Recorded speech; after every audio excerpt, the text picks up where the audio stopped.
अस्सलाम वालेकुम दोस्तों। आज से मैं आगाज़ करूँगा एक पीएचपी के प्रोजेक्ट का उन पीएचपी डेवलपर्स के लिए जो कि बिल्कुल बिगिनर लेवल पे हैं और जिन्होंने अभी-अभी पीएचपी डेवलपमेंट का आगाज़ किया है, जिनको बेसिक चीज़ें जो किसी एक पीएचपी के प्रोजेक्ट बनाने के दौरान इस्तेमाल में आ सकती हैं, उनकी ज़रूरत पड़ सकती है। उन लोगों के लिए मैं ये सीरीज़ आज आगाज़ कर रहा हूँ और उस सीरीज़ का आज पहला लेसन है। इसमें मैंने ये फैसला किया है कि हम एक छोटा सा अकाउंट्स का एक बेसिक लेवल का जिसमें सिर्फ आप एक्सपेंस और income outgoing something like this वो चीज़ें हैंडल कर सके। मकसद इस पीएचपी प्रोजेक्ट का ये है कि एक पीएचपी प्रोजेक्ट डेवलप करते हुए हमें किन किन चीज़ों की ज़रूरत पड़ती है और उन चीज़ों को किस किस तरीके से हम लोग इस्तेमाल कर सकते हैं, ये चीज़ हम लोग आज के इस लेसन में स्टार्ट करेंगे और इस पूरी सीरीज के अंदर हम लोग ये चीज़ सीखेंगे। तो चलें आगाज़ करते हैं। ये आप देख सकते हैं कि मैंने एक नया प्रोजेक्ट का फ़ोल्डर बनाया है जिसमें कोई फ़ाइल नहीं है इस वक़्त, बिल्कुल ब्रांड न्यू प्रोजेक्ट है।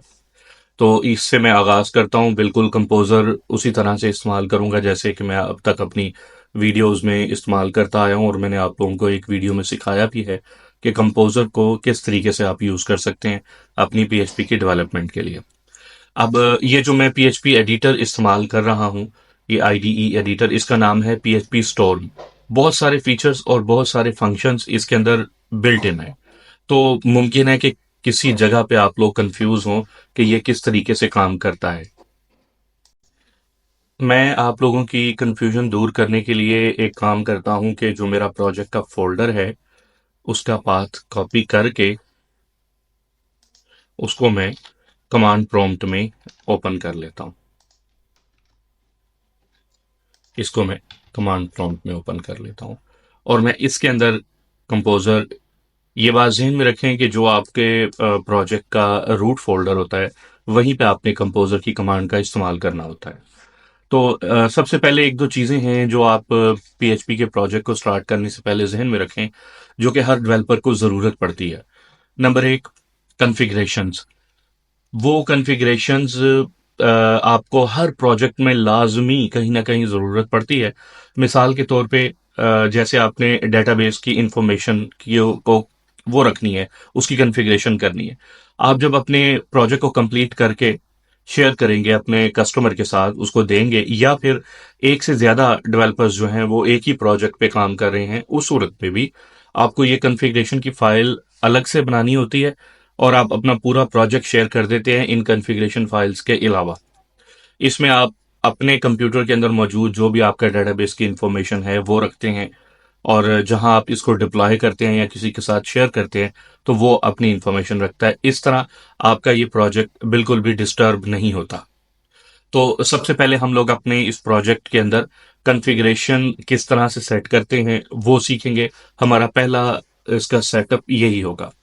तो उसके लिए आप जानते हैं कि मैं पीएचपी की लाइब्रेरीज इस्तेमाल करता हूं जिससे हमारा काम बहुत तेज होता है। खुद मैं अगर कॉन्फ़िगरेशन का सेटअप बनाने बैठ गया तो वो अच्छा खासा वक्त लेगा। अपने प्रोजेक्ट में कॉन्फ़िगरेशन सेट करने के लिए आपके पास बेबहा ऑप्शंस हैं। चलें देखते हैं, मैं गूगल पे सर्च करता हूँ पीएचपी कॉन्फ़िग फाइल लाइब्रेरी। ये देखें मेरे पास बहुत सारे रिजल्ट आ गए हैं, मैंने सारे इस्तेमाल करके नहीं देखे। इनमें से 1-2 को ही मैं सिर्फ इस्तेमाल कर चुका हूँ। तो ऐसा करते हैं कि ये काफ़ी फेमस लाइब्रेरी है लीग कॉन्फ़िग। चलिए ऐसा करते हैं कि सबसे ऊपर जो रिज़ल्ट आ रहा है, चलें इसको इस्तेमाल करते हैं। इसके आप जब आएँगे, इन्होंने इंस्टॉल कैसे करना है, इसकी कमांड दी हुई है कंपोज़र की, आप ये कॉपी करें और हम ऑलरेडी अपने प्रोजेक्ट के रूट फ़ोल्डर पे हैं, वहाँ पेस्ट करें, एंटर करें। अभी आप ये देखें कि मेरे फ़ोल्डर में किसी किस्म की कोई फ़ाइल नहीं है पीएचपी के प्रोजेक्ट फ़ोल्डर में। सबसे पहले ये कंपोज़र डॉट जेसन बन गई, ये इंस्टॉलेशन कंप्लीट हो गई। कंपोज़र डॉट जेसन बनी और एक वेंडर का फ़ोल्डर बना। कंपोज़र डॉट जेसन के अंदर ये रिक्वायर में एक यही जो मैंने लाइब्रेरी इंस्टॉल की है, उसकी कमी है। उसकी सॉरी लाइन डली हुई है, वो ही सिर्फ ऐड हुआ है और जितनी भी हम लोग लाइब्रेरीज इंस्टॉल करेंगे वो वेंडर फोल्डर के अंदर ऑटोमेटिकली डाउनलोड होती जाएंगी और वहां पे एक फाइल बन जाएगी ऑटोलोड डॉट पीएचपी। आपने इस फाइल को अपनी पीएचपी की फाइल्स के अंदर इंक्लूड करवाना है। तो मैं देखता हूँ, सबसे पहले मैं एक फ़ाइल बनाता हूँ, index.php अपने रूट फ़ोल्डर में।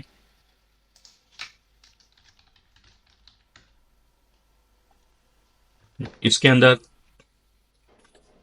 ये जो कॉन्फ़िग का हमारा पैकेज है, ये लाइब्रेरी है, इसमें देखते हैं कि उन्होंने कहा हुआ है कि इस तरह से आप इसको यूज़ करें।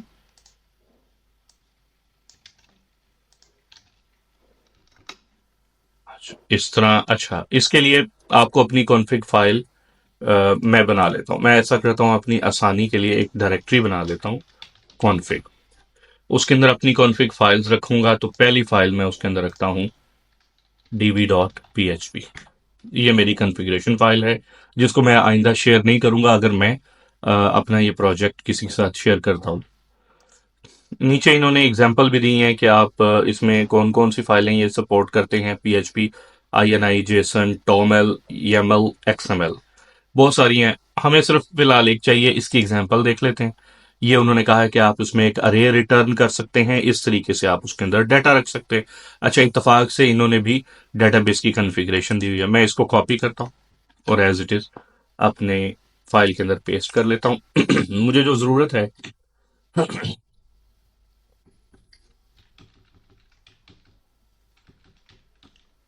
बल्कि इस तरह के लेवल की ज़रूरत है। ये होस्ट मेरा लोकल होस्ट है डेटाबेस का नाम है मेरा code with Shakeel. User name है मेरी डेटाबेस का रूट। पासवर्ड कुछ नहीं है। करेक्टर सेट इसकी भी ज़रूरत शायद पड़ जाए, प्रीफिक्स वगैरह ये मैं रख लेता हूँ, शायद इन ऑप्शंस की ज़रूरत पड़ जाए। ये मैंने अपनी इंफॉर्मेशन रख दी। और ये अब मैं देखता हूं कि मैं अपनी इस फाइल के अंदर किस तरीके से अपनी इस कॉन्फ़िगरेशन फाइल को इस्तेमाल में ला सकता हूं। यानी मुझे अब ये इसके अंदर रखी हुई इंफॉर्मेशन चाहिए कि डेटाबेस में क्या लिखा है या यूज़र नेम में क्या लिखा है। मैं वो भी खोल लेता हूँ कीज़ इस तरीके से। अच्छा, उसके लिए इन्होंने जो बताया है कि आपने सबसे पहले यूज़ करना है, उसके बाद आपने इस तरह बनाना है। यहाँ पे आप पाथ भी दे सकते हैं कॉन्फ़िग के अंदर, यानी कि कहाँ पड़ी है आपकी ये कॉन्फ़िगरेशन की फाइल्स, या किसी एक फाइल का पाथ भी दे सकते हैं। मैं चाहता हूँ कि मैंने कॉन्फ़िग में जितनी भी कॉन्फ़िगरेशन फाइल्स रखूँगा वो ऑटोमेटिकली इंक्लूड होती जाए, तो उसके लिए मैं यही काम करूँगा। मगर यहाँ पर मैं पाथ दूंगा।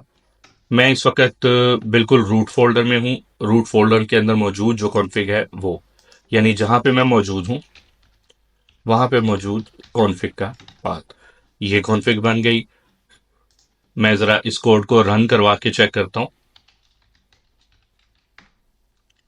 सॉरी, फाइल का नाम गलत हो गया जी। ये एरर, हाँ जी।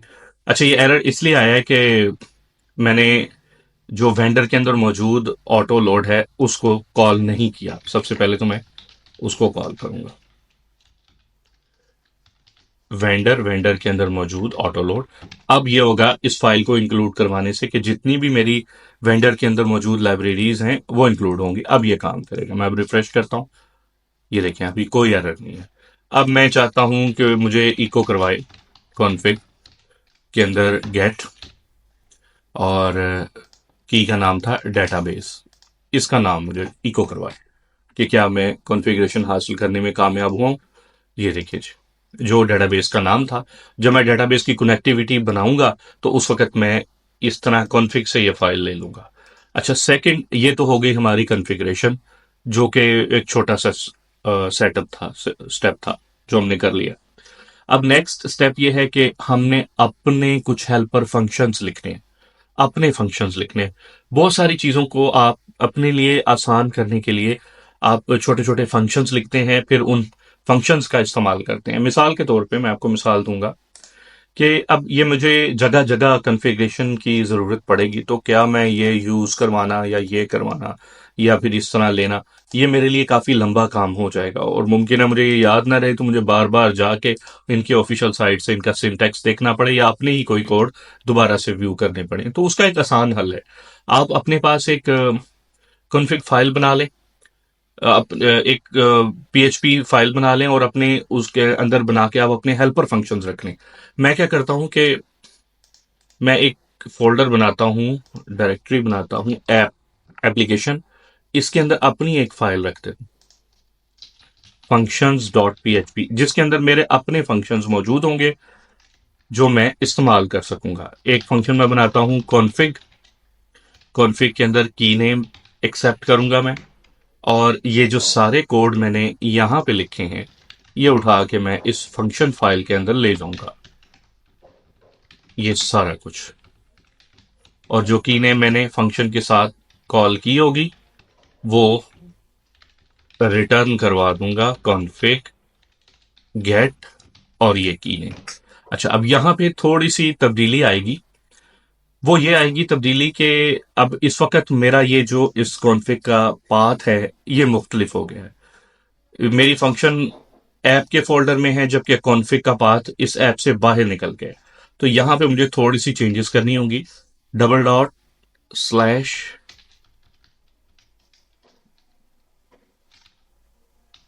कॉन्फ़िग।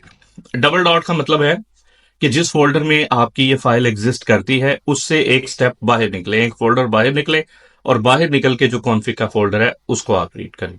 तो ये अभी भी ठीक काम करेगा। अब मैंने इसको पाथ बिल्कुल ठीक दे दिया। अच्छा, दूसरा, अभी ये जो फंक्शंस डॉट पीएचपी बनाई है ये अभी मेरे प्रोजेक्ट के अंदर काम नहीं करेगी। ये देखें, मैं अब सिंपल, मुझे इतने कोड्स लिखने के बजाय मैं सिर्फ इतना कहूंगा कॉन्फ़िग डेटाबेस, मगर ये एरर देगा, ये काम नहीं करेगा। ये देखें, मैं रिफ्रेश करता हूँ। एरर क्या है? Call to undefined function config. वो कहते हैं कि जी आपके पास कॉन्फ़िग का फंक्शन ही एग्जिस्ट नहीं करता। वो बिल्कुल ठीक कहते हैं, क्योंकि मैंने फंक्शंस डॉट पीएचपी बना तो दी मगर इस फाइल को कहीं पे इंक्लूड नहीं किया। या तो एक तरीका ये है कि मैं यहां पे इंक्लूड करूं कि जी ऐप के अंदर मौजूद ये फाइल है फंक्शंस डॉट पीएचपी, आप इसको इंक्लूड कर लें, इसके अंदर मौजूद फंक्शन। अब ये ठीक काम करेगा। Uncaught error class not found. Okay, yes. Functions dot PHP में ये जो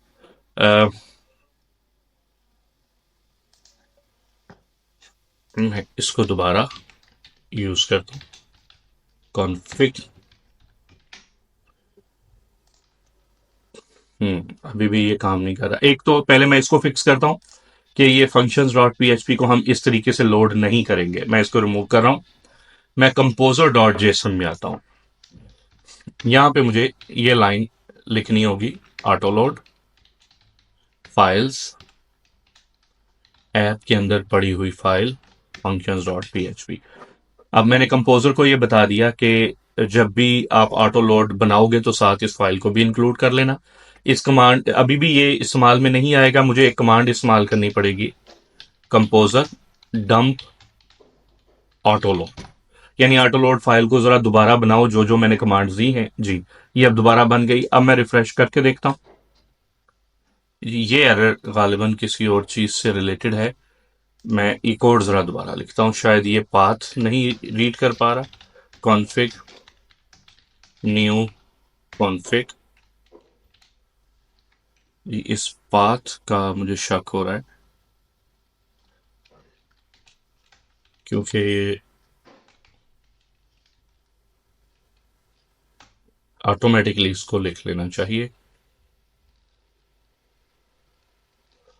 config.php एरर है, fatal error, uncaught error class config not found. ये क्लास तो फाउंड है। ओ,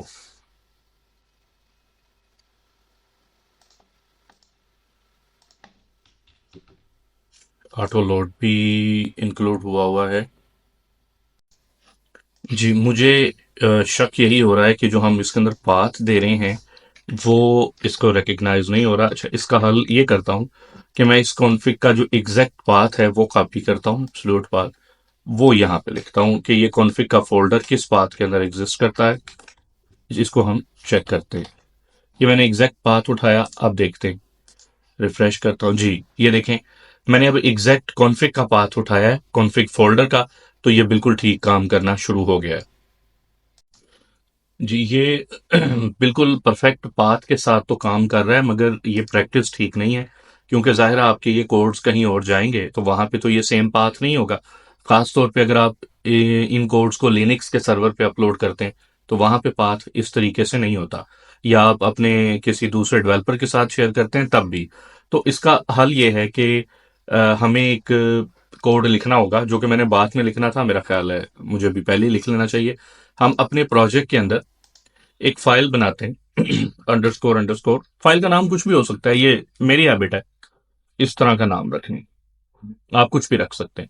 एक तो अंडरस्कोर अंडरस्कोर लगाने की लॉजिक ये है कि ये किसी और फाइल के नेम के साथ कॉन्फ्लिक्ट ना करे। और इनिट मीन इनिशियलाइज, यानी आप अपने प्रोजेक्ट को इनिशियलाइज करते हैं चीजें, तो वो इसके अंदर मैं चीजें कॉल करता हूँ बहुत सारी। ये मैंने फाइल बनाई इनिट, इसके अंदर मैंने एक हम लोग अपना कांस्टेंट बना लेते हैं।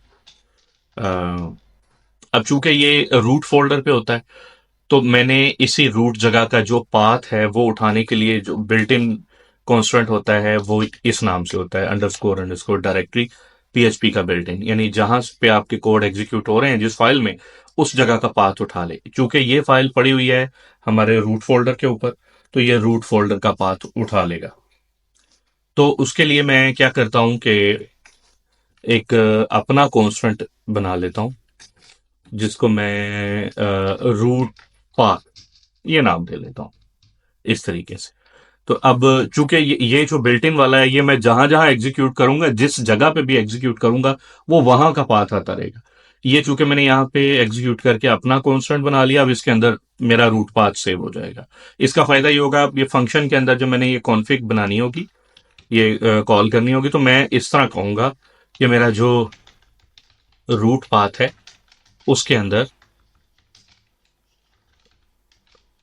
कॉन्फ़िग का फोल्डर पड़ा हुआ है, उसको आप इंक्लूड करवा लो। अभी नहीं चलेगा ये कोड, उसकी वजह ये कि इस इनिट को मैंने बना तो लिया, मगर इसको मैंने अभी कहीं पे भी इंक्लूड नहीं किया है। ये जो काम मैं कर रहा हूं ऑटो लोड, ये काम भी मैं इस इनिट के अंदर इंक्लूड करूंगा।